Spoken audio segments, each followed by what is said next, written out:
All right, let's just see what's going on in previous work.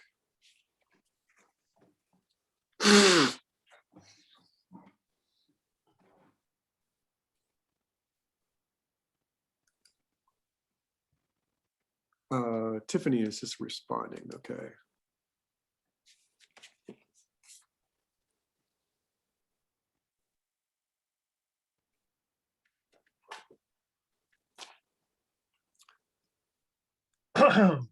Yes, Grady, Brandon. Yes? Oh, I just coughed, sorry. You had a question? No, I Careful, just you cough in my class, I'm gonna call on you, man. All right, so this is just someone catching up from stop motion last week. This is Grace.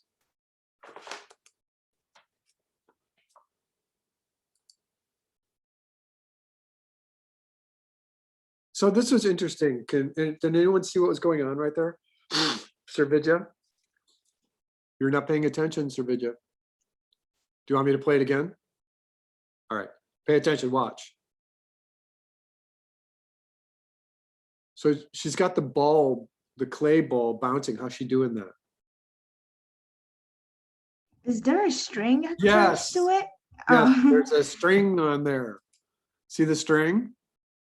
And so this is industry standard. If you wanted to get a character to fly through a shot, you could just put it on a string. And then you give it to someone like Brandon, who's going to just clean it up.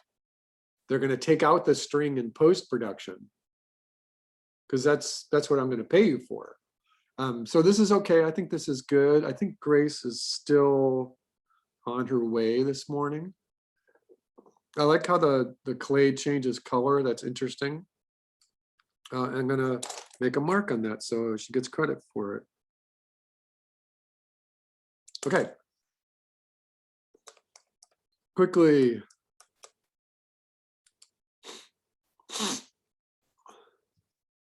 Cut out. Cut out.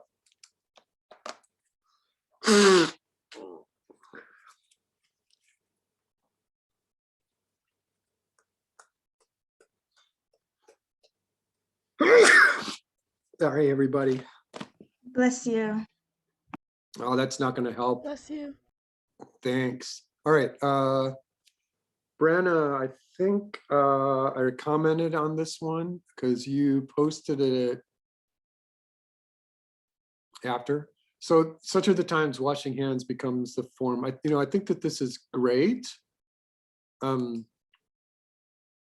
think the comment that I was making was the shape of water.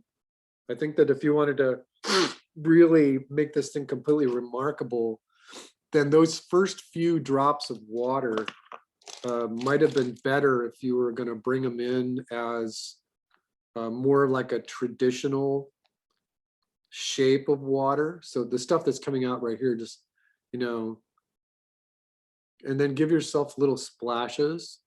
And this thing could just kind of grow and then become more splashy. And then by the time you've got this, I think that the water stream itself is just kind of straight. And what happens then is you want the water that's splashing on the hands to be more in the shape of water. And you just kind of have to do your own reference, your own research. What does the shape of water look like? And really looking at it in minute details.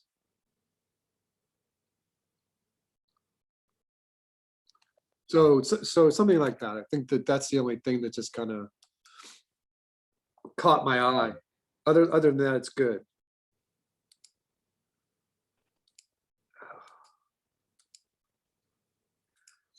And that was Brenna. Yeah, I got that. Okay. Let me refresh this. No, I don't need to. So this is new. Grace.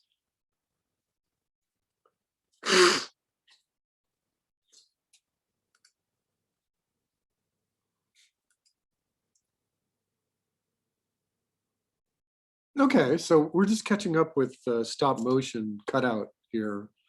I understand how just wiggling this grass, wiggling these underwater plants around is one way to get things to move. I think that now that you've done this, it might be more interesting to separate these little green plants so that you've got 5 of them and that you can move them around independently. I think that would just give this a plus.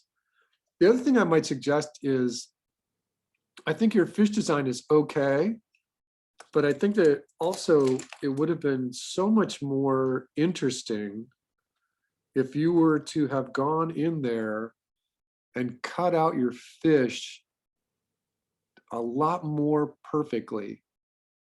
You know, just think about the production value.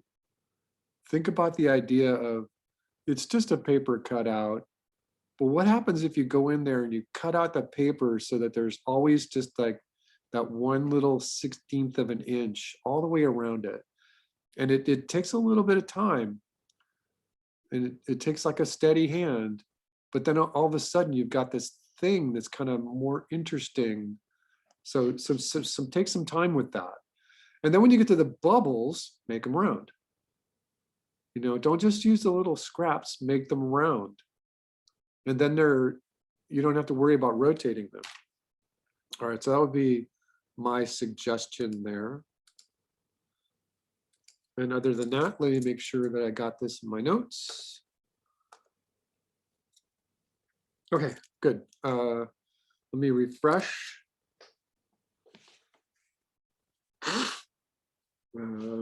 Computer's not behaving. Refresh. There we go.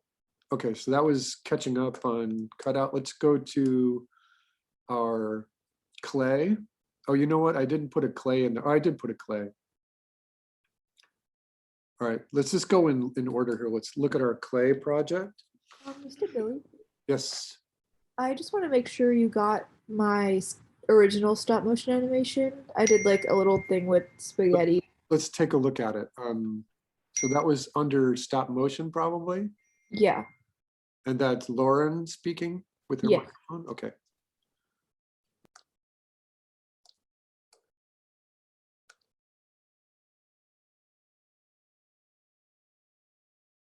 I don't. Yeah, we just saw the graces. This one. Come on, computer, behave. All right, I think I previewed this, but I didn't talk about it.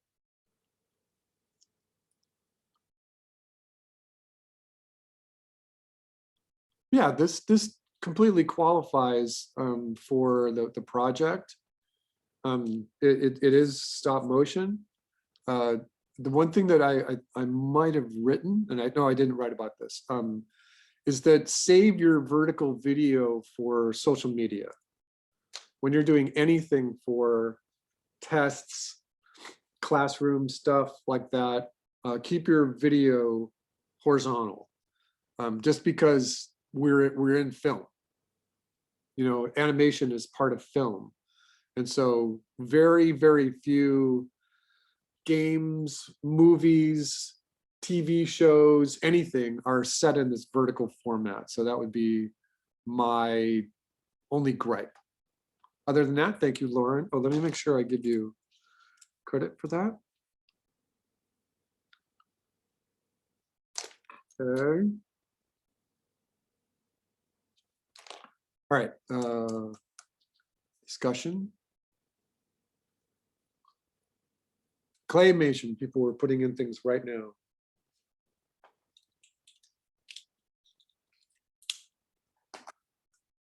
All right, so I haven't seen any of this because I was working on Flash animation for Esther this morning.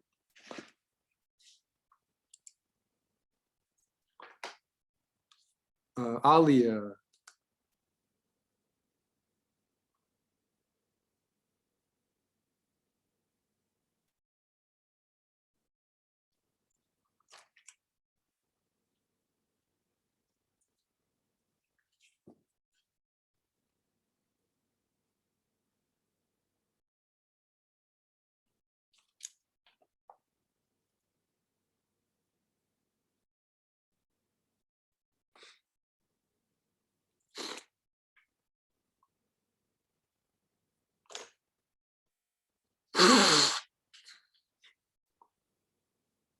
All right, Alia, are you with us?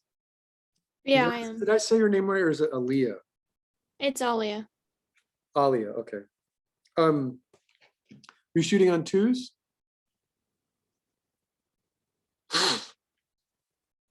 Alia, I don't know what you mean. or did you shoot each picture twice? No. So you were shooting on ones? Yeah. I think that you could got away with shooting it on twos. So this took you an hour? Yeah, about. It probably would have taken you a half hour if you shot on twos. And that's just shooting every picture twice. This is good. We like it. It's a long film. It's a minute. I think the directions only said, well, maybe you didn't have directions. Just to keep things short. The only thing that's truly catching my eye is that I think you could make a variety of timing and spacing. Like when they're chasing each other right there, this could be really zippy.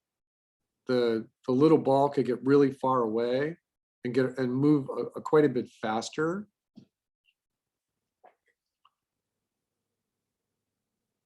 But it's very inventive. We like this.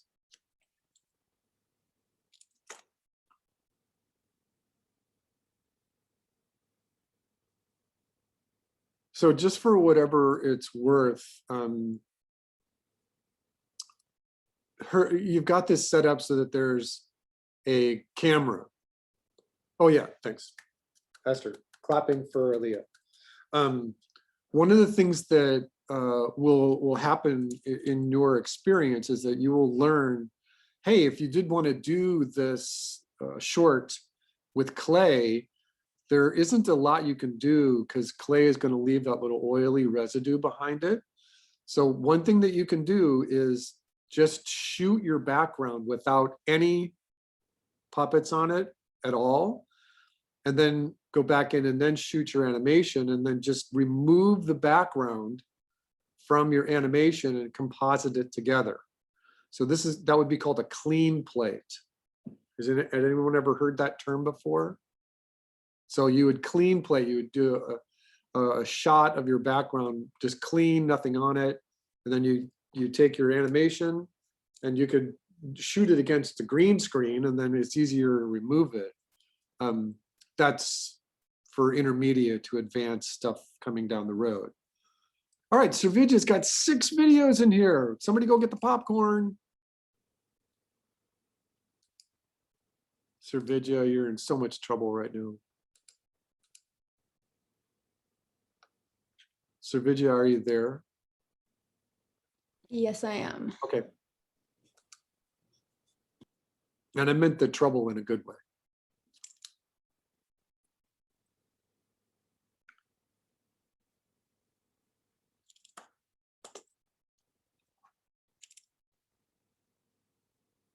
All right, this is fun, right? You had no problems getting into this and just having fun with it. Is there anything specifically you're doing in each of the tests? In other words, are you looking for? Well, I was actually trying to play around with timing. I was trying to play around with the timing and like motion, like squash and stretch, but it worked somewhat. Yeah, I agree.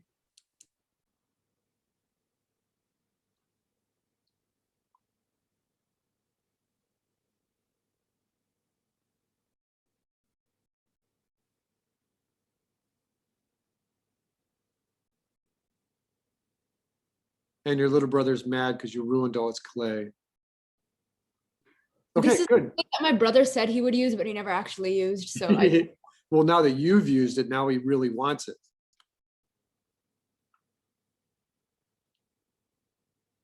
All right, so you're definitely having fun with this, and I can see the difference in expression of timing.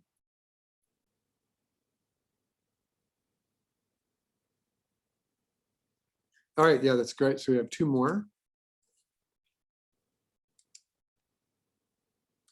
Refresh.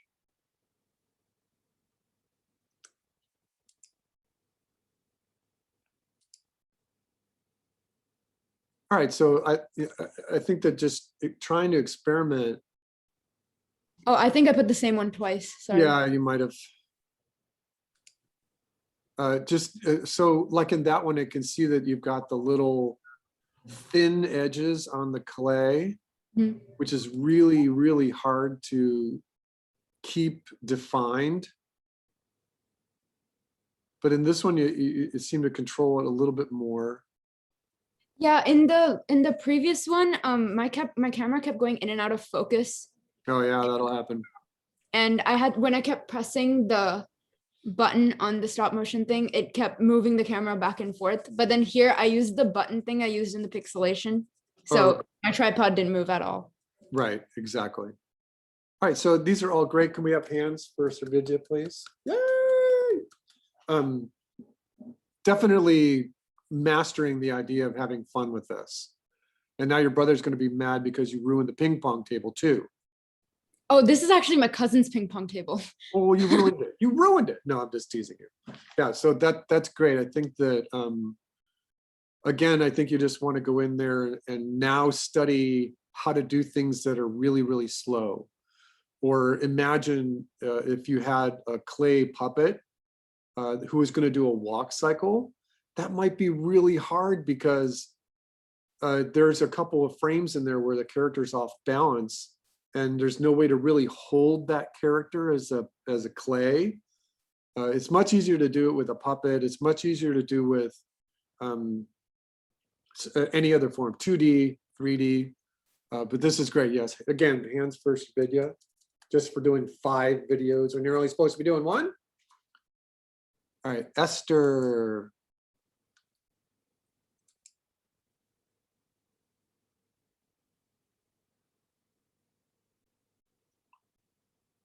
All right, you totally have the idea here. Camera's steady, playing with shapes, turning spheres into cubes. Perfect, thank you. Esther, hands for Esther.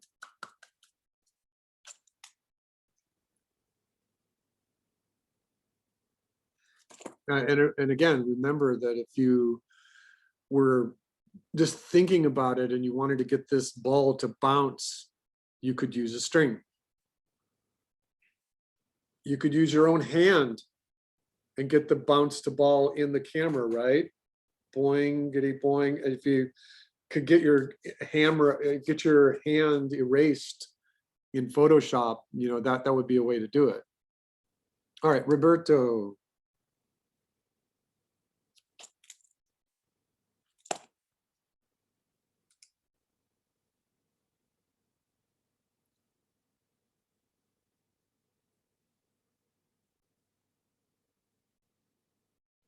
Oh, you killed him. He had it coming anyway. So just once again, I think, Roberto, we had the discussion about your camera. And it's not moving, it's nice and steady. But I think that this might have been better for you if you would have just used a regular camera for him. And so let me just put this, like whenever you're doing storyboards, it's like, okay, here's your first thumbnail when you're doing a storyboard. And up here, you've got your script. And in your script, you know, it's like RIP Buster, right? And you can just look at it and say, hey, this is my title card. And do you want your title card to be animated? In other words, do you want the words to scroll in or something? So this ends up becoming frame number 1. And then when you start looking at drawing right here, your second storyboard, you're like, uh-oh, I don't know where I am. What am I doing here? So you come over, you make a map. And for right here, just for your little guy right here, your map is just a straight line between the background and the stage, and that you've got your little guy right here. He's just left of center, and that this little icon describes what your camera is. And it's just taking a normal view of this character. And without any other ado, without any other preparation to say, this is a normal camera. So if I turn this on its side, then now this background over here is this way. This is your stage. And then your little guy is now right here. Where do you want your camera? I think it would have been better to have your camera down here at his eye level rather than being up here. Animation always starts and ends with the camera. So when you do this, when you're taking, this is, it's almost a bird's eye view. It's just a tall adult's eye view, TAV. This is a normal view. Here you've got like a dog's eye view or a flea's eye view. This is called a hi-hat shot. It's a little higher than normal. And then this is top down. And then this is bird's eye view here, BEV. You know, any of these cameras are possible to use and they're legitimate, but some cameras are better to keep it in normal camera.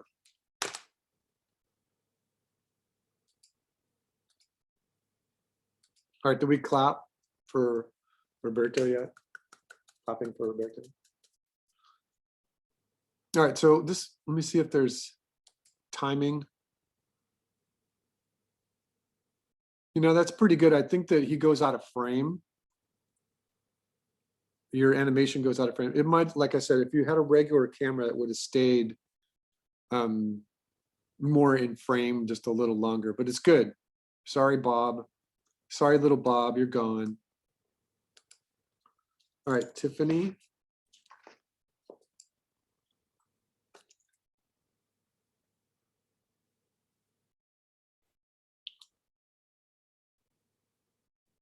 Okay, good. Hands for Tiffany, please. Yay! Oh no.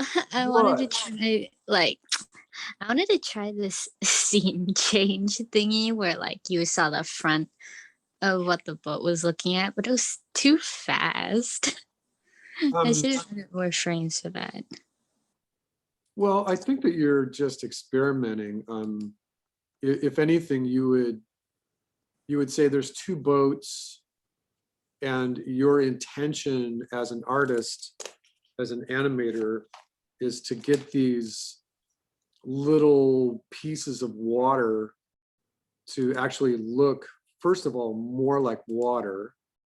So I think that these would have probably been better if they were more of a wave shape,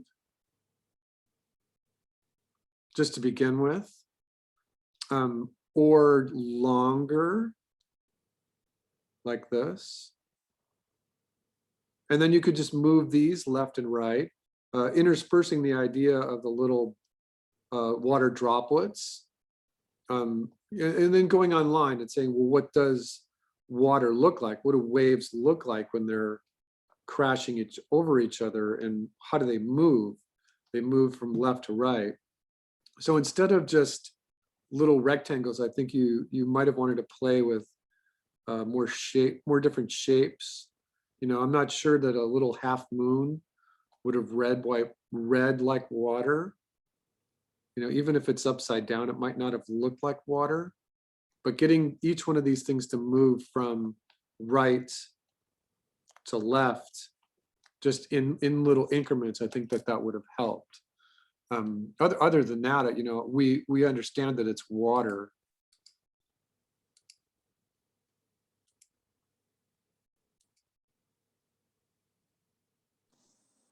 I was talking about like the part where it shows like the tip of the boat. It was only there for like 0.5 seconds. This one? Yeah, right there.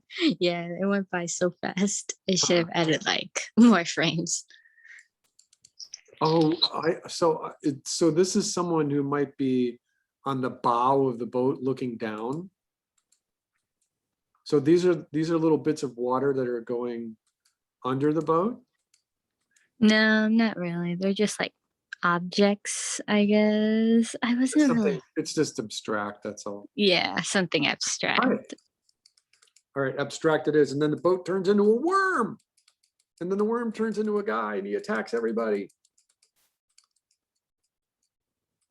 All right, once again, hands for Tiffany, please. Yay!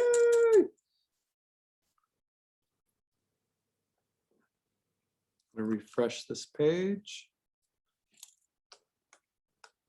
All right, so that's what we have for clay. Catch up on pixelation for 2 people. Savija, we looked at all those. We looked at this. Esther, did we look at your? Yes. Okay. Oh yeah, Tiffany, Berto, Naomi. I don't remember this one.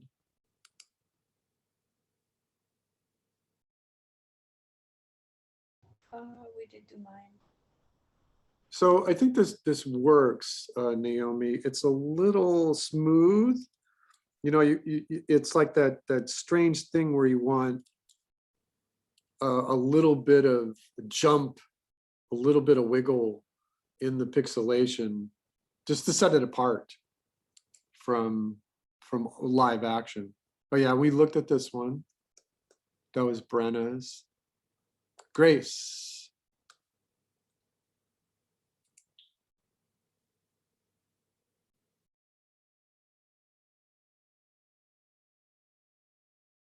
Okay, so you're combining 2 things. I just want to make sure everyone knows what they're looking at. You are combining pixelation and the stop motion together, which is fine. I think that it's interesting to do it that way. Kind of limited by what you can do with the interaction of your hands and the objects or the props, until you think about just smushing it and, you know, destroying the whole world. And then the idea of narrative creeps in there, and you're trying to trying to go from a simple statement into something that's a more oblique or more interested. So that's your next step, is to increase your narrative. All right, Kyla. Pixelation.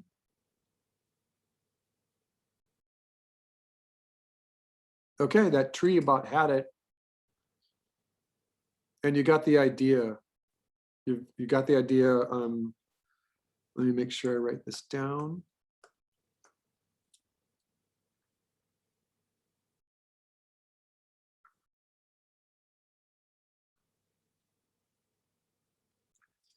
Okay, let me refresh this. Oh, do we do hands for Kyla? Yay! Hands. All right, what else I got here? All right, so let me just do this for everyone, because our last module here is Maya. And remember, but there's actually 2 modules.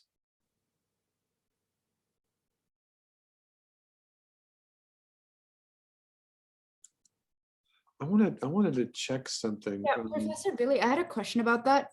So since the modules are animating a bouncing ball and Luxo, if we're using stick nodes, we can't do either of those. So what would the alternative in stick nodes be? Well, I can show you how to do it in Flash. Like I can show, you mean the bouncing ball? No, so the alternative that had been shown in the previous video that we discussed last week Right. was stick nodes. Stick nodes. Well, I can give you an idea of how to work in Flash. Do you have Flash? I don't think so. All right. Well, let me do that for the people who have it. And then you don't have stick nodes at all? I do have stick nodes. Oh, you do. So there was a little demo. Did I play that one for you? Yes. I was just wondering like what the assignment would be, because with stick nodes, you can't animate a ball or or a lamp. You can only do No. In the stick nodes, they give you like a little guy. Yeah, yeah. So what would the guy have to do in the two Just separate? whatever you want. Anything? Okay. Walking, exploding, Okay. you know, whatever you would like. The number one is to have fun with it. Okay. All right, so I do have this thing here where we have class today and class on Wednesday. That, I think that's correct. We don't meet next week. So we just have today and Wednesday. Okay, I'm just making sure. All right, and nothing is new right there. All right, so let me just introduce this idea to you. Flash became Animate a while ago, years and years and years ago. And the odd thing is that it's AN instead of FL. But when you save this file, it still comes in as an FLA, which is a Flash file. So it's kind of a strange thing. So this is a BAT demo. And what I'm going to do is just show you how to animate movie clips that are nested inside of each other.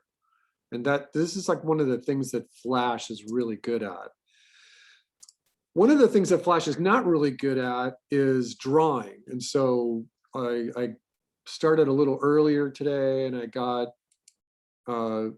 into it, and I made my little bat here by just using graphic shapes. What I did is I created a symbol. A symbol is kind of like a rubber stamp. And so if you have Flash, then using this symbol right here, it gives you a brand new stamp, and then you can work around in it. When you're working inside that symbol, each symbol has its own timeline. So from here, I just literally took my circle template, my little oval tool, and I made a bunch of ovals on top of each other. Here's one thing that you want to always pay attention to, though, because in Flash, there's two different modes. And the first mode is object mode. And I haven't done this in a while, so you have to just kind of California brown bear with me for a moment. And so this mode says, I'm going to take these two objects right here, and I'm just going to put them on top of each other. And as soon as you let go, all of these belong to each other. They are now the same thing. If you touch this, you can move it and it cuts it. If I take this again and I move it over here, and then I deselect it, and then I touch it again, so you see what it's cutting. It's like the mode of things interacting with each other in terms of vectors. And you can use that to your advantage by getting really great graphic shapes really fast. So in order to do this bat, I had to like build the things and put the things on top of it so that I knew it was in the right place. I did a little sketch, and I knew that I wanted my bat to look something like that. And then I wanted my wing to look like that. And I put the wings on their own layers. So I just came over here and I created a new layer, and I created a new layer for each, the left and the right wing, just whatever my drawing was. And then what I did is, because these are on their own ring, I put the head and body, I have that held all the way out to the 5th frame, because I wanted the wings to be normal, down, normal, up, and then sort of normal again. Again, for both, I wanted to keep the arms, the wings on their own level, so that when I hit play, it looks something just like that. Now they're moving fast enough that if I really wanted to go in here and modify it, I could put little speed lines, but I'm not going to do that right now, just because this demo is just really quick. So that's my main movie. And when I did that, by the way, I called it a movie clip.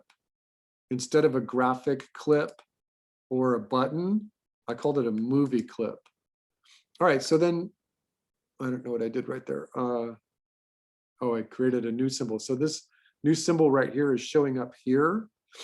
And in order to get out of this, I hit this little arrow right here and go backwards. And this is my stage. All right, so I'm gonna turn off this bat and arc, and I'm gonna do this again for you. This is one of those things that Flash is actually really good at. All right, so I'm gonna open up a new layer. In this layer, I'm gonna click on this, and this is called arc number 3. And I'm gonna take a line, and I'm gonna make sure that my line is like some singular stroke red. I want this thing to be red. So the bat is gonna start here, and he's gonna finish up over here. And once again, this is one of the things I like about some graphic applications where you can actually work outside of the stage. It's nice that way. This is one thing you could do in Flash. You take your main select tool and just hover your mouse near it. And when you see that little rounded line, you can bend this line. So now what I'm going to do is I'm going to hit the plus key on my keyboard, or adding an anchor point. I'm going to add an anchor point right here. And then I'm going to hit V on my keyboard to go back. And so now I'm going to get a nice little shape here. I'm going to hit the A key on the keyboard to grab this, and I'm going to put this back up here, and I'm going to get this handle to be more smooth. All right, so that's good right there. So now I'm going to take this whole thing and hit the Q key, which is a transformation tool. And then just, oops, sorry. Shrink this down just a little bit.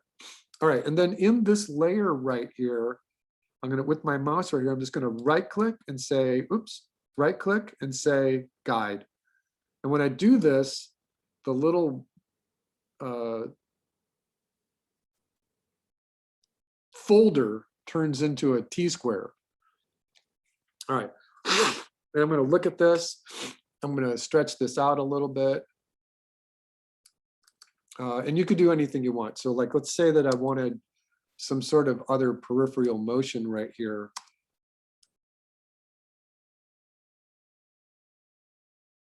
And I could make this, I'm hitting the plus key to add points along that curve. So what I'm doing is I'm looking for just an interesting pathway for this bat to live on. And again, he's just an arc layer. I'm gonna bring in a new layer. I'm gonna put it underneath, oops, hold on. I'm gonna put it, new layer. And I'm going to, well, I'm not gonna do anything right now because it's acting up right now. When you build your little bat, you know you've done it right when you're looking at a bat or whatever it is as a symbol, as a movie clip, if there's this little play button. So that shows me exactly what I've got. Now the odd thing is if I create something moving around in this symbol, right? Then I go back to it. It's not going to show me this little playhead until I either hit save or I navigate back to the stage and then back to that symbol again. It's just an odd thing in Flash. All right, so on this layer 7, I'm going to take my bat and just place them on the stage. I'm going to hit the Q key, which is transformation. I'm just going to make them really small. And I'm going to pay attention to this pivot point, because now with the V key, the V key on the keyboard, I'm going to snap the pivot point to that line right there. And that's in layer 7.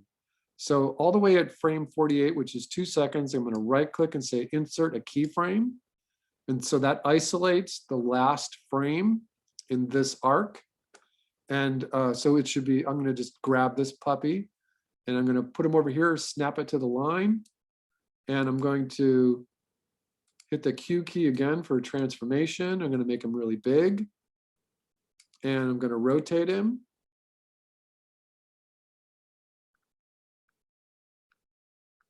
Like that. And I'm going to move him all the way towards the end, something like that. And you can see now, if I go back to frame 1, he's there. And in frame 48, he's there. So if I go in the middle of this timeline and right click and say create classic tween, now he's going to move from that point for the first keyframe all the way to the second keyframe. And you can see that he's rotating there. He's rotating as he's doing that. So now I want it to behave to this arc. So I grab the layer 7 and I move it until I see a little black lollipop. And I want that black lollipop to become part of arc 3. When I let go, the arc 3 will turn into a little bouncing ball. And now, if I turn the arc 3 layer off, it should just look like the bat is moving along the arc. Now, the problem is that in a SWF, it shows you everything. So I could delete these other ones. So, but that, or you could just take your timeline and move your timeline. Now, the problem here is that it's not showing you the wing action, but that's how you get things to move on an arc in Flash with embedded movie clips. If I wanted to go back into this movie clip here, for instance, and I wanted to go into this head and body, and I wanted to get him to blink, I could just do that very simply right here on the head and body layer. I could extend this out to however many frames I needed, and then just give me blinking eyes. Or I could turn his head, or I could do anything graphically. The trick is always going back here. All right, so now let me see if I can remember how to do this tweening, easing in and easing out.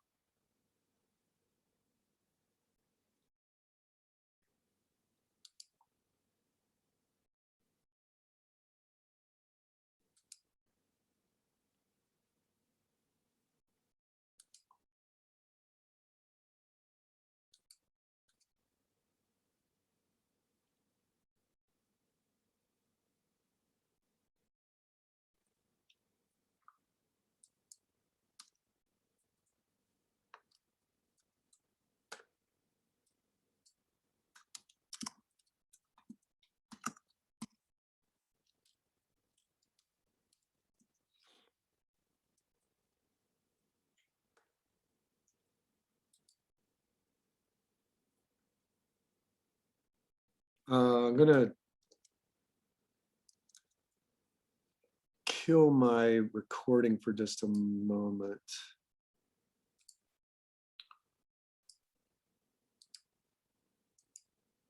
All right, for some reason, it's not giving me my QuickTime movie.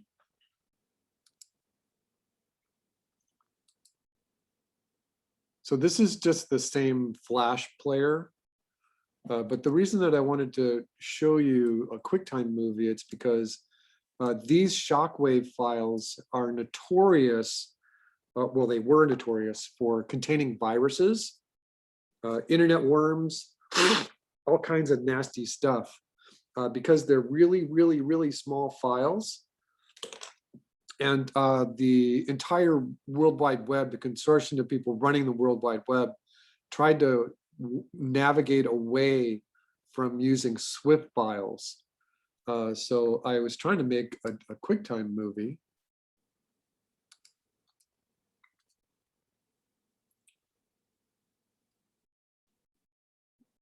Let's try this one again.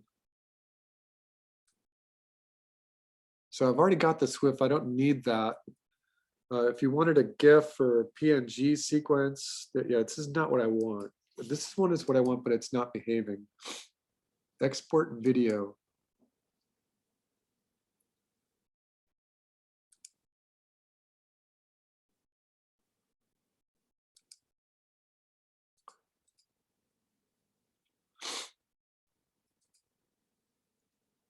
All right, so I just clicked that entire movie. It could have been that it was just me having a user error. Say export, and now it looks like it did something, but it created a flash and then it went away. Yeah, I don't know. I'm gonna have to debug that. So anyway, this is one thing that you can do in Flash, is to get things moving around. Let me show you a bouncing ball. All right, so what I'm gonna do is I'm going to make a new file. And I'm going to have this just be HD 1280 by 720. I'm going to create, I want it to be 24 FPS, ActionScript 3.0. Say create, I get my new stage. All right, so one thing that you can do is you could take this oval tool and you could just say, that's my, I'm going to make a ball, and the ball is going to be some sort of color. So I'm going to make a blue ball. On the stroke for that ball, I'm going to give no stroke. And so I could just make a ball on the stage. And you could literally just copy and paste that ball everywhere you wanted that ball to be. You could give yourself a layer that is your arc layer and just say, okay, instead of using Flash as a drawing tool, we're going to use it as a graphics tool. And I'm going to move away from this just a little bit. Oops. All right, so we've already kind of talked about the bouncing ball a little bit before, but let's just do it one more time. And so we're going to kind of repeat that same thing that we did by saying, I want a line tool. This layer right here has my ball on it. And in this layer tool here, I'm just going to say ball. And so I'm not confused. In the arc layer, I'm going to take this, and again, I got a red line. So it's remembering that I like to draw with a red line. So I'm going to take this and I'm going to draw a red line completely straight, holding the shift key down. And let's do this in little parts first. The first thing I'm going to do is hit the plus key, and I want the ball to bounce right here. So the next thing I'm going to do is I'm going to hit the A key on the keyboard, which is the white arrow. And I'm going to just make sure that it is selected by itself, and then just bring it up here. Now, if I hit the V key, I can make the most perfect arc ever made by humankind. All right, so that's a nice little arc right there. I'm going to hit the plus key on the keyboard, or again, adding an anchor point. And I'm going to copy this distance, and I'm just going to back off it just a little bit. And then I'm going to copy this distance and then back off it just a little bit. And then maybe one more little bounce. And then I'm going to hit my main V key again. And now go straight up. Go straight up. Oops, I didn't want that. Let's try that again. Go straight up. And remember about your declination of motion.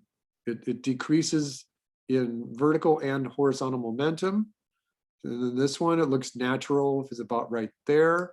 And I think there should be one more hiding. So you have a little one right there. All right, so literally, if I go back to my ball, and you are working in Flash, remember we just have the ball itself. Let's see if this works this time. Easing panel. Nope, it doesn't work. Hold on. If you have a PC, F8 creates a symbol. So I'm going to just say modify, convert to symbol, and it's going to say this is my ball, and this is going to be a movie clip, and say okay. So now the ball is a symbol, and my arc is on its own layer. And you could literally just say, well, I'm going to put the ball out here, and I'm just going to leave it sit there for 16 frames of nothing, hit F5. We might have 120 frames of animation. So I'm going to go out to frame 120 in the arc and hit F5, which extends the arc all the way out. And then right here, I'm going to click and say, insert a keyframe, which is F7. When you hit the insert keyframe, instead of the blank keyframe, it copies the frame, the key that was right before it. So now you can start animating. And on this arc, you could literally go in there and put your ease out. You could put your acceleration. You could put all your center points for the ball in there and get it to animate. But you could also do it the automated way. You could also say, this ball right here, it's snapping to that guide, right? You could feel it, and you are on frame number 1 here. I'm going to decrease the size of this just a little bit. All right, then I'm going to go all the way out here to the end, and I'm going to hit F5, which increases the time for the ball on the stage. And then right here, I'm going to hit insert keyframe. So now that this is a brand new keyframe, I'm going to put the ball just all the way out there. Now, if I click back here and that ball is there, that means I did it correctly. If I click inside this time and I click create a classic tween, and the ball shows up here, that means it's doing just a straight line between those 2 keys. So let's review what we do with the bat. Let's take the arc, right click on it, call it a guide layer, and now it's the T-square. And now I'm going to take this ball layer and move it up just a little bit till I get the black lollipop, and then bam, now it should behave, and it's not behaving.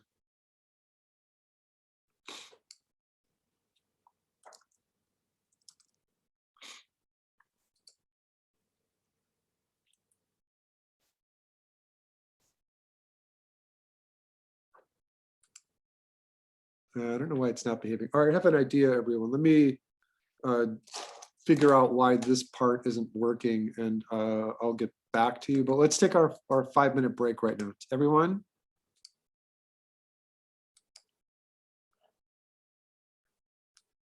Tiffany was just requesting everyone if she could use this Wick editor, and it looks like you can just animate in an internet tab. And I said yes. So watching on YouTube. Hold on a second. You probably can't do that if I am recording. I am still trying to figure out what I was doing wrong here with this animate. Save changes to bat. I'll say yes. So what I'm going to do is I'm just going to relaunch my Flash, because I wanted to show you something that was actually a nice way to end the whole discussion on digital editing. So what I'm going to do is I'm going to launch Flash all by itself.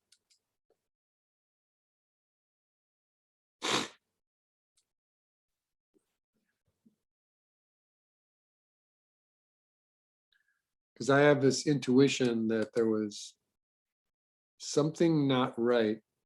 All right, so before I go anything here,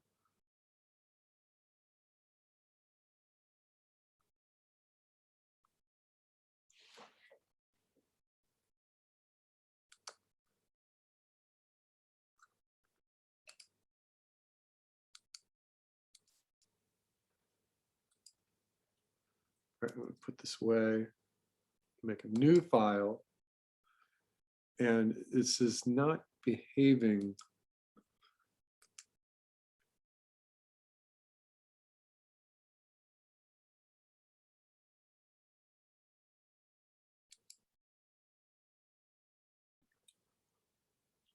What I'm doing is I wanted to change this frame rate, and it's kind of interesting because on some applications you can change this frame rate whenever you want, right in the middle of working on a project. But right here it's being really funky. So I'm saying full HD. I'm just going to say command new. Like that's just command N. And that gives me my frame rate here. So it's remembering the preference when I said create a new file. as opposed to just clicking this pre-made button up here, and then I'll say create. And there I got my 24 FPS. So I think that I could elaborate on this just a little bit. And I'm going to draw right here, even though drawing in Flash is a horrible idea. Actually, what I'm going to do is I'm going to draw in Zoom on top of Flash. So remember that when you are animating, what you have to deal with is that you're saying, I'm going to make a short film, or I'm just going to do an action, or I'm going to do an assignment, or I'm going to do a pencil test. And in this pencil test, you may need 4 or more seconds. And so if you just divide this up into 3 and 2 like this, so they're equal parts here. When you are just planning out your animation, you're thinking about your animation, at 24 frames, that's 1 second. At 48, that's your second frame. At 72, that's your third. And then 96 is 4 full seconds of animation. 48 times 2 is 96. That's a 24 FPS. Now, the reason that I mention this right now is because it's often the case that you are not going to be working for Disney by the end of the year, or Warner Brothers, or Blue Sky Studios, or Shadow Machine, or Leica. You're not going to be working at a film studio in the next couple of months. In fact, your first job might be in a game studio. And game studios notoriously work at 30 FPS. And notoriously then the up conversion from 30 to 60 FPS for whatever platform they're outputting that game for. This you don't have to worry about. You don't have to worry about animating at 60 FPS, but there is a functional difference between what you want to think about in terms of timing for 24 FPS as opposed to 30 FPS. So what we've done here is we've just said these are seconds. So I'm just going to copy this timeline. And we're going to say, here's 4 seconds out here. That's 4 seconds. But here at 1 second, this is 30 frames. And then this is 60. And then this is 90. And then this becomes 120. Right there. So that's quite a bit different. This is 22 frames more. This is 24 frames more. So the motion is smoother at 30 FPS. Sorry about my handwriting. But it's different enough that when you start breaking it down in terms of a half a second, right? Like we talked about last week, and then trying to divide it up even further into quarter seconds, or like I said last week, if you're wanting your animation to be a little bit more cartoony, then animators sometimes work on thirds. So this is where the third comes to play when you're working at 24 FPS. And a third actually becomes easy at 30 FPS because it's just 10, sorry. It's just 10 frames and then 20 frames. So that's not too hard. But the problem is getting a sense of pacing between the 24 and the 30 FPS. Here's my suggestion. My suggestion is this. Learn your animation at 24 FPS. Just get all your sense of pacing and timing, and whether you like working on thirds, like we talked about, or you like working on halves and quarters, because these are 2 very different ways of working, of thinking about how you break up your motion. And then stick with it. Stick with this 24 FPS for as long as you can. if you find a job in the game industry, you are going to have to switch everything that you know about your timing from 24 to 30 FPS. And then it's going to take you a while to get comfortable working with this new 30 FPS thing. It's not easy. Let me just put that on the record. This conversion, especially when you start looking at shots that are over 2, 3, or 4 seconds, thinking about all these extra frames, this is not easy. And it's certainly not easy going backwards, getting comfortable with 24 FPS, making the conversion to 30, you're okay with that, and then jumping backwards. This is one of the harder things to do. So just keep that in mind, everyone. Keep that in mind. All right, so having said that, let me see if I can get this to behave. I'm gonna try to reproduce what I just did with the bouncing ball, because if someone has Flash, or if you are wanting to use this Wicked editor, it looks like it says Wicked, then I want you having more of a command over your motion, rather than just moving things around randomly. All right, so I'm gonna make my ball.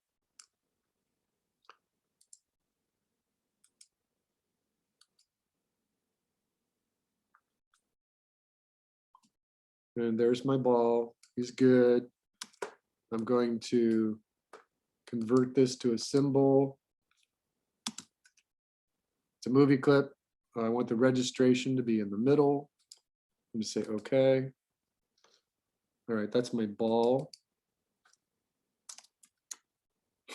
All right, then I'm going to create an arc layer.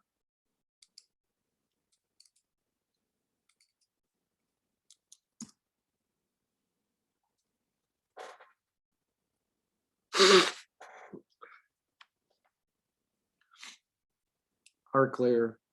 I'm going to make my line again.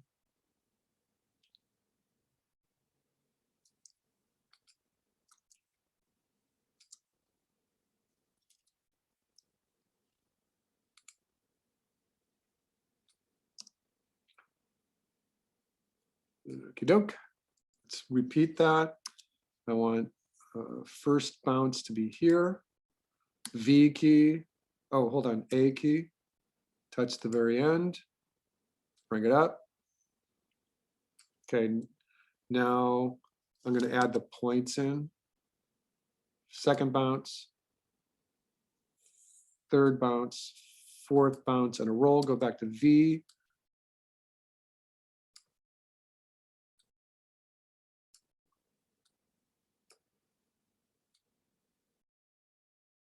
All right, but that's my arc layer right there, and we're going to use 88 frames. So I'm going to go to the arc on 88 frames and hit F5.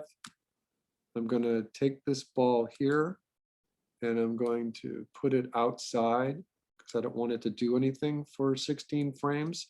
Hit F5. I'm going to hit right here, hit F, right click and say insert keyframe. Which creates a keyframe and brings the other key with it. And I'm going to snap this key to the arc. I'm going to right click and say, call this a guide. And it should be okay now.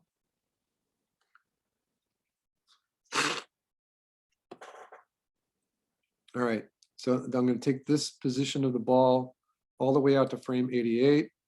And I'm going to hit F5. And I'm going to move it after I create a key. So I'm going to say insert keyframe. And I'm going to take this, I'm going to put it out towards the end right there. All right, so it's just got a key position here, which I'm going to actually move off the stage just a little bit.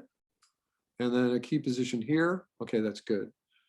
And so now I'm going to right click and say create a classic tween, and it is moving. That's correct. Okay. And now I'm gonna, so let's hope this works. I'm gonna grab this and just move it up. And it's not working. I don't know why. This should be snapping.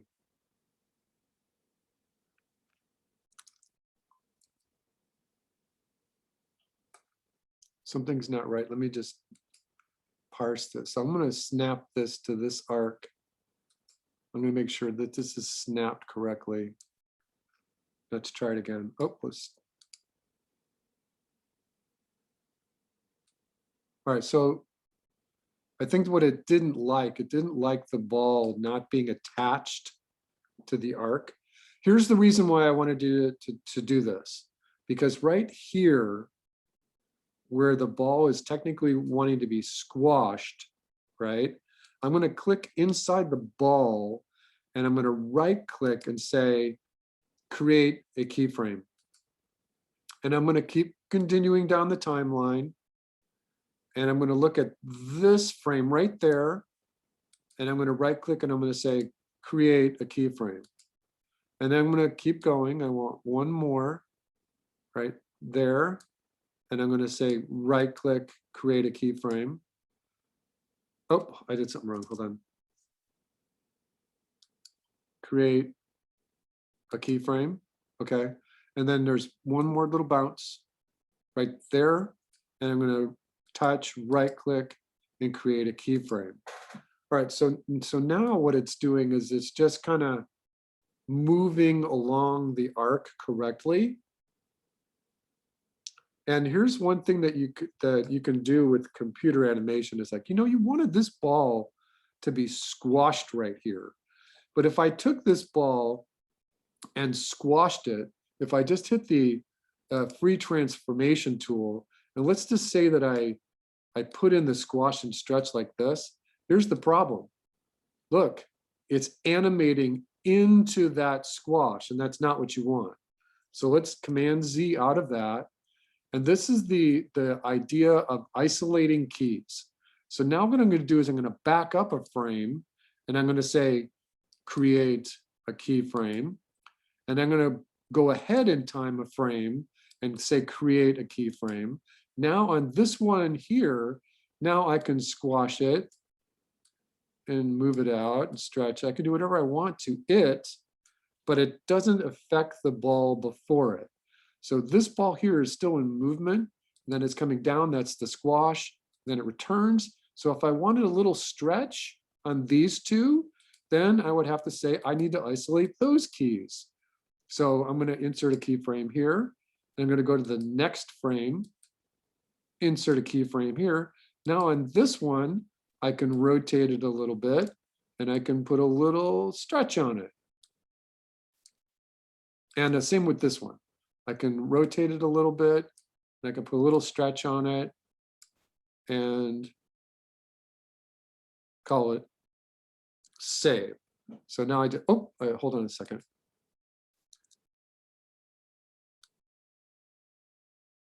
Save, ball.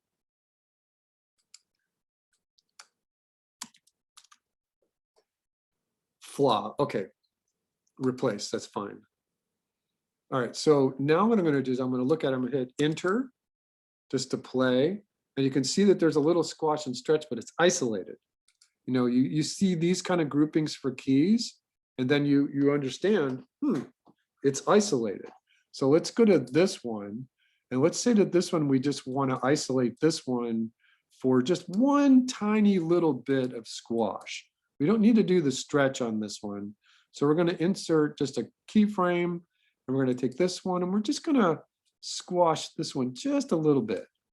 Just a little bit. We're going to save it and we're going to hit play. All right, so that looks good. What I want now is I want to ease out of this top key position here. So I'm just going to say classic ease, and I'm going to say, I want it to go faster as time goes along. So I'm going to make my arc, let's do it wrong at first so it can make it go change, right? So let's just, that's right. Let's say save and apply. We go back here and we're going to say hit our player movie, and that's completely wrong. That's just completely opposite of what it needs to be.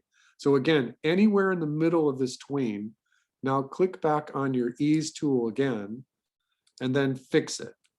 So it should be the opposite way, like this. And then we're going to look at just let's see if that time works okay. All right, so it's moving a little slow at the top, but that's okay. It's almost like it rolled off something. And it looked okay. It looked okay right there. So let's go in the middle of this tween right here, because we want a couple of things to happen. We want it to speed up, slow down, and then speed up again. So in our classic ease here, we want it to speed up, but then we want it to slow down. So let's use an S curve. Let's use a nice S curve right here and say save and apply. Now we're looking for the timing on this first bounce right here. So hit save and then play.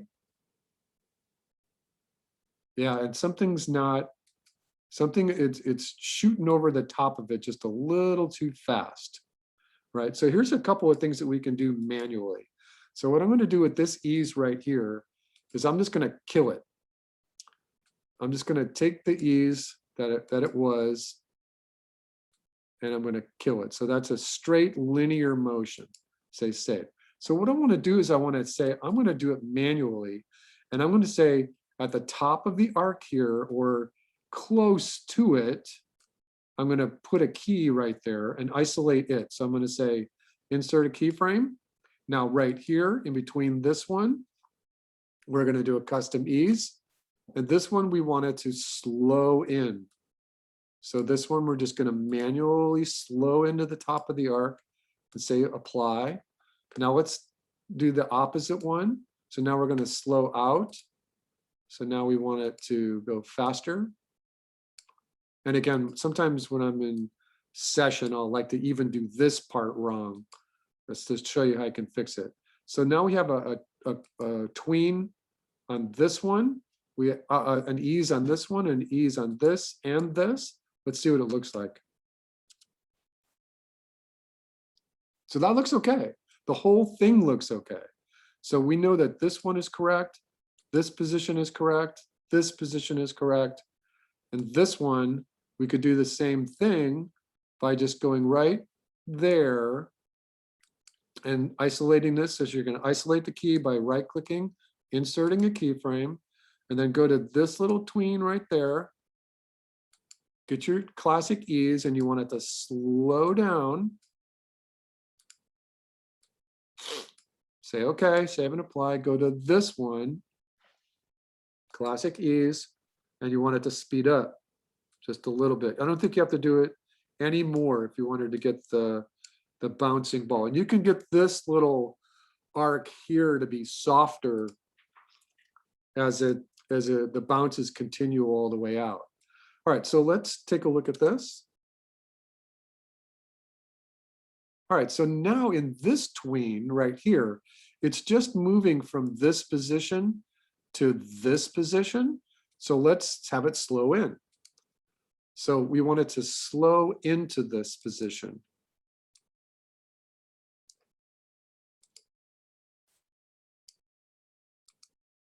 Save and play. Oh, we did it wrong, right? It was moving too fast right there. One more time, let's take a look at it.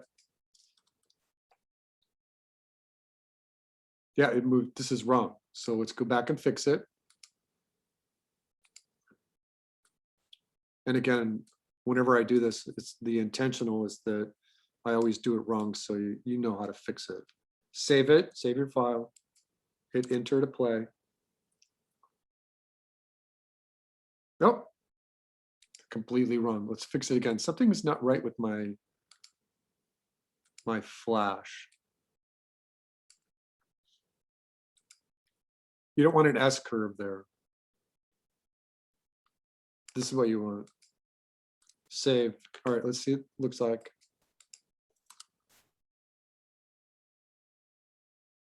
Yeah, it's still not behaving.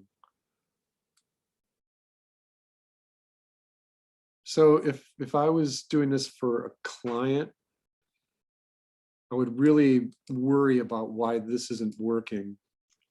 This should translate perfectly. Let's just tone it down a little bit. And I'm skeptical as to why I don't have a nice little ease right there.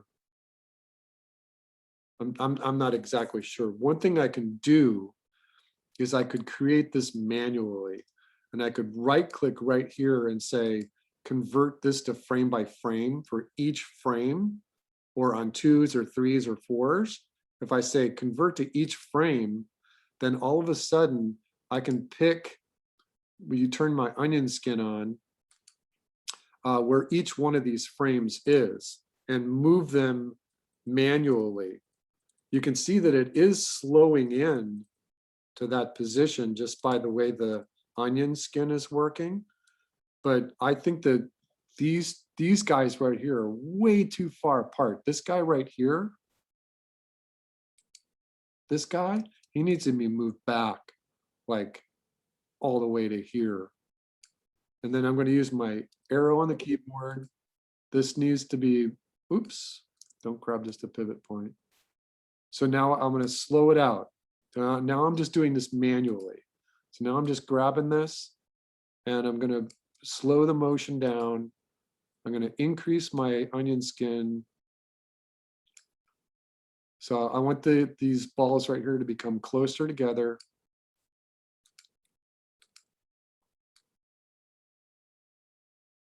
Maybe this one can give up just a little bit. This one.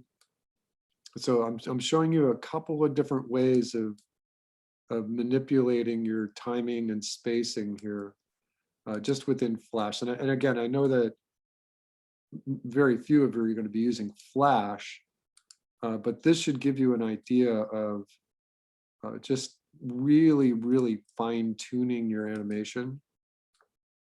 And you can see that now I'm really slowing in to this position, and I'm probably going to end up changing the very last position because I just don't have enough space in terms of number of frames.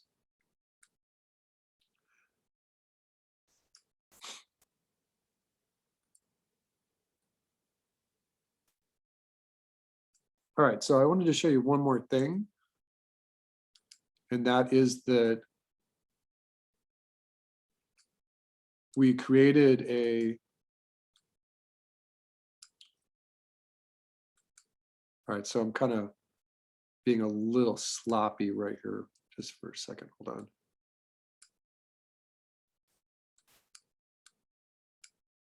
All right, let's take a look at this.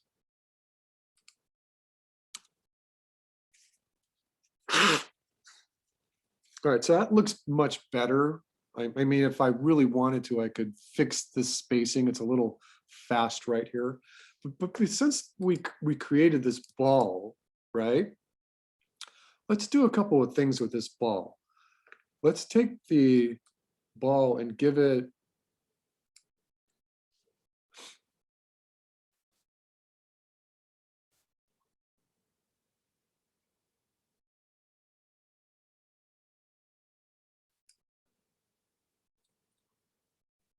a little design. So we're going to take this and we're going to put it right on top of the ball. Now remember, as soon as I let go, now it belongs to that symbol. And so what I'm going to do is I'm going to go out here to like frame 16, and I'm going to hit F5, which extends the time, the play on this right here. So now what I'm going to do is I'm going to go to the last frame and hit right click and insert a keyframe. And then I'm going to go to the middle, right click, hit create classic tween, and it doesn't do anything. So, but on this frame, what I'm going to do with the Q key is I'm just going to rotate it all the way around. So now it should rotate all the way around, and it's cheating me. Hold on a second.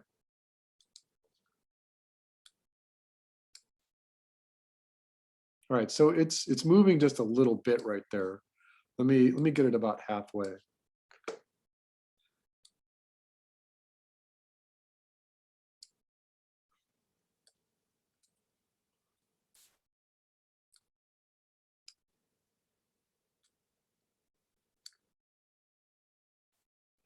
All right, so you can see that there's tons of different options that you can work with when you're working digitally. So it's not the happiest little tween right there, but when we go back, now our ball on the stage has that little graphic element inside it. And when I hit play, it's not going to be spinning because it doesn't like playing movie clips inside of it. So if you hit Command Enter, then we should see our little ball spinning or starting to spin. All right, so that's a couple of different ways of handling the computer animation part of this. Let me, this is the other class. See if there's anything posted while we were talking. All right, so I wanted to enlighten you on just a couple of things, and I don't remember exactly what I did, because I was doing a couple of different things. One is that I put the Lexo rig in here, which I couldn't download. I had to get my coordinator to actually send it to me. So that's there. So this is a video I found many years ago where this puppeteer is animating the little mouse to Despacito, and this is just unbelievably great. So take a look at that. That's really fun. I wanted to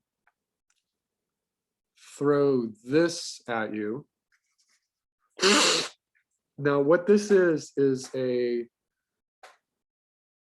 HTML file. So this is not a SWF. If you grab this little gate, you can animate the cat as a lenticular. And this is just really fun. So there are 6 frames of this cat, but because of this gate that I've got, I can only see 1 frame at a time. And it's just a really fun thing to learn how to do and understand. So let me put that in the chat area, so everybody can grab that.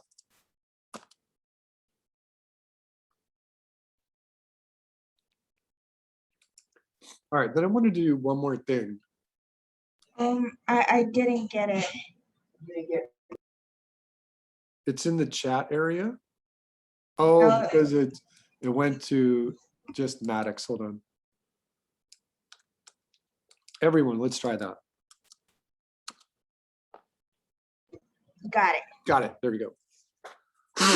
All right. I wanted to do one more thing, and that is that when we were doing our claim, there was one thing that came to mind, and I have to stop recording.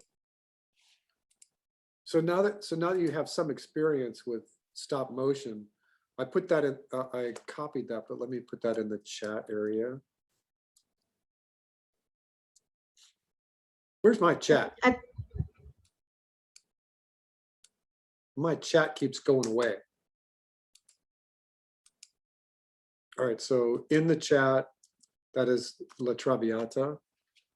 Just something really fun to just kind of think about the production. A lot of times what I'll do is I'll look at anything that I'm looking at line, and if it's a commercial or part of an advertising thing or something, that there'll often be a making of. So this is not giving me the making of, but I'd be keenly interested in seeing the animators, seeing the director. We're only looking at a 3-minute stop motion film, so this is only made over a couple months. with maybe 4 animators tops. But remember that when you're doing stop motion animation and you have a shot like, let me pick a good shot. Well, here you'd have to be animating all 3 characters at the same time. So there are a few shots in there where there's 10 characters. So that means you have to be animating 10 characters on 2s straight ahead. So this is technically very challenging, but it works. This is great. This whole thing is just super wonderful. All right. I didn't see a question out there. All right. So again, there are a couple options when we're looking at your final rolling in here about either if you want to use this little tab editor animating somewhat in Flash, or you can animate in Flash here, which is still animate, or you can animate in Maya. And then the last one that we went over, and that is still recorded, is the stick nodes. And let me just get you to that so that you know where it is.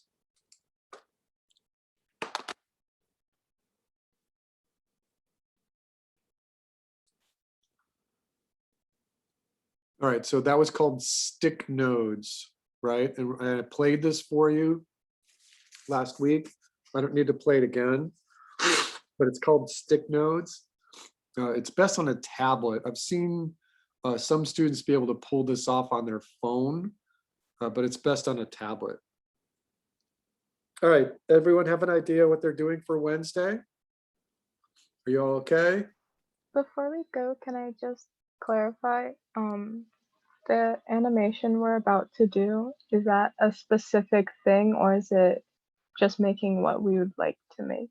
I think you could just make whatever you would like to make. I think the bouncing ball is fine if you wanted to work on your easing in and easing out, but you can do anything you want. You can make it abstract. You can make it just experimental. The idea is just you have to do it digitally. You have to use some sort of computer application in order to get the motion working. Okay, thank So you. we're allowed to like animate a character and something? No, you don't have to animate a character. You can animate whatever you want. Ah, okay, sorry. This little stick nodes thing comes with this like guy that's pre-made, I think. And you're welcome to use that. But you can make anything you would like. Anything that you would like.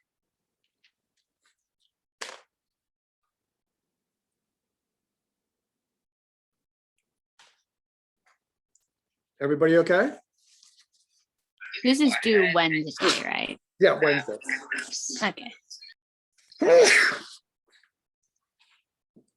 Wednesday.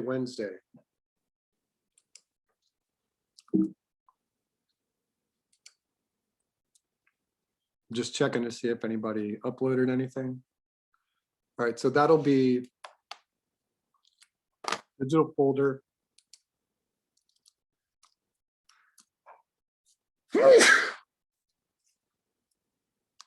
Bless you. Thanks. Digital animation folder. I'll give you till Friday. I won't do any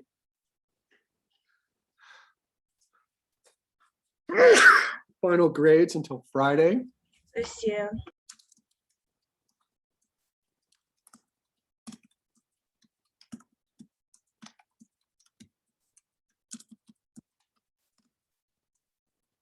Again, you can do, sorry, anything you want, any kind of animation you want. Be creative about it. Be creative. All right, so that's just your folder. All right, there you go. Have any last questions, anybody? You're free to go. I will see you on Wednesday. Everyone, I will see you on Wednesday. Thank you. Oh, you're welcome, Bye. you're welcome, you're welcome. Bye. Hopefully my Bye. allergies will be good by then.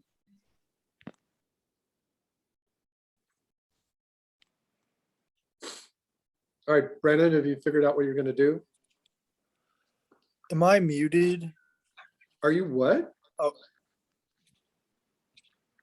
I accidentally muted myself, sorry. Oh, you said you're muted. Yeah, so my older brother makes short films and he's like been asking me to make this little like animated GIF. Okay, And his idea, he kind of was like imagining, here, I will send you this really quick.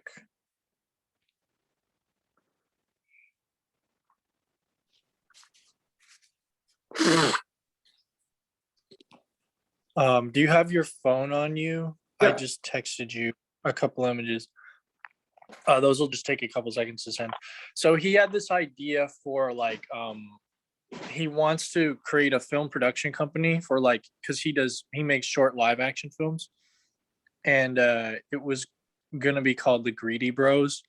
So he had the idea for 3 characters walking on screen, and he basically what he was describing I found in closest to like Wimpy from Popeye, kind of like that old like rubber hose animation or whatever you would call it. And just as like far as the character build, like because they're like greedy, I guess they'll okay, be like kind of like fat, and the little hats. And then he said like maybe like money could be like falling like out of their pockets or something in okay, like a cycle. So when he first told me that, he kind of described like 3 guys in profile walking on to the middle of the screen, and then it would just kind of be like a cycle GIF in the middle. And I tried it a while ago. It looked pretty bad, but I've just gotten a lot better at drawing since I've like attempted it again. So I feel like it'll be easier this time. But okay, the drawing I sent to you, the one I did, yeah, I kind of like merged his idea with like I got inspired by like the album cover of like Biggie Smalls.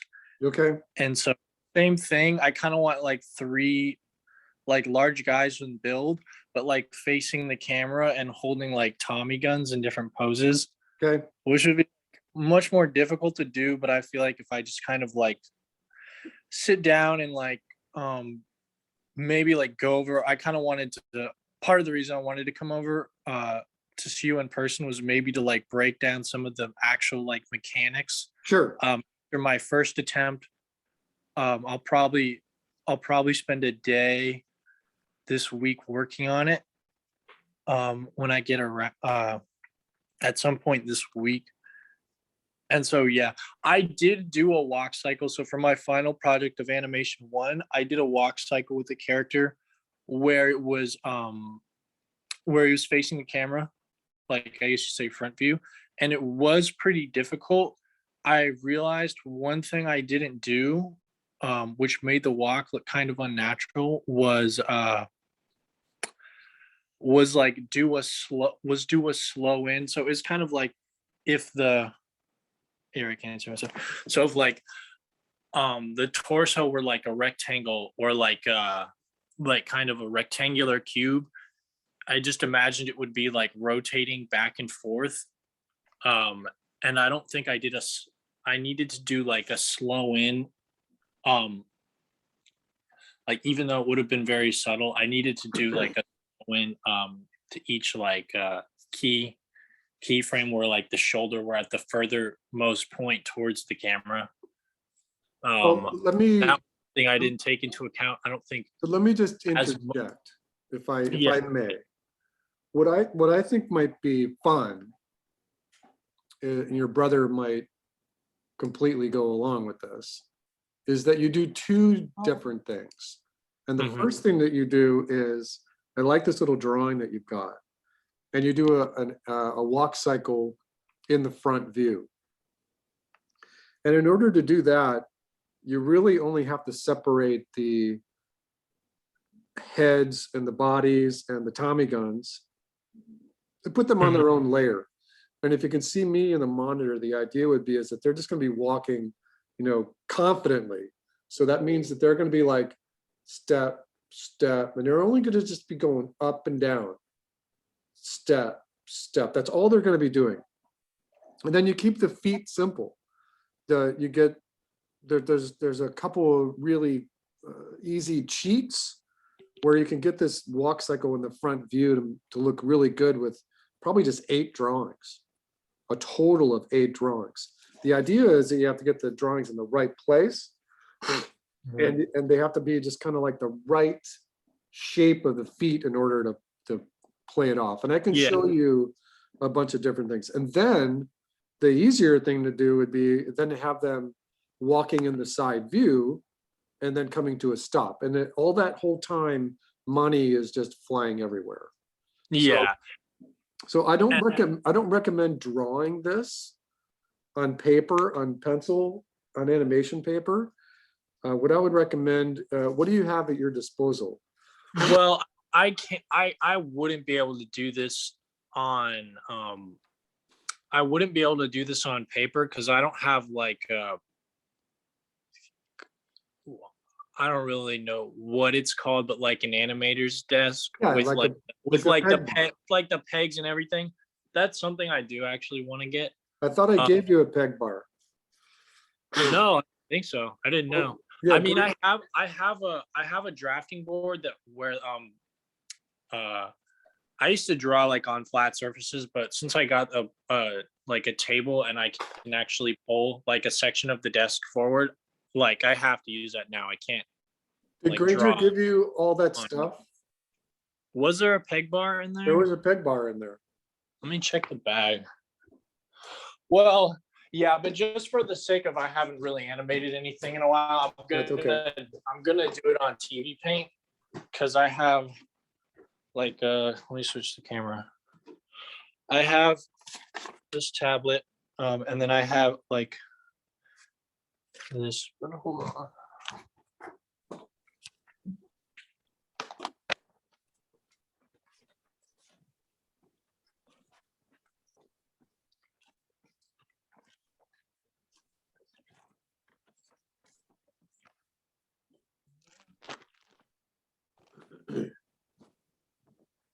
Sure, let me take a look in the bag.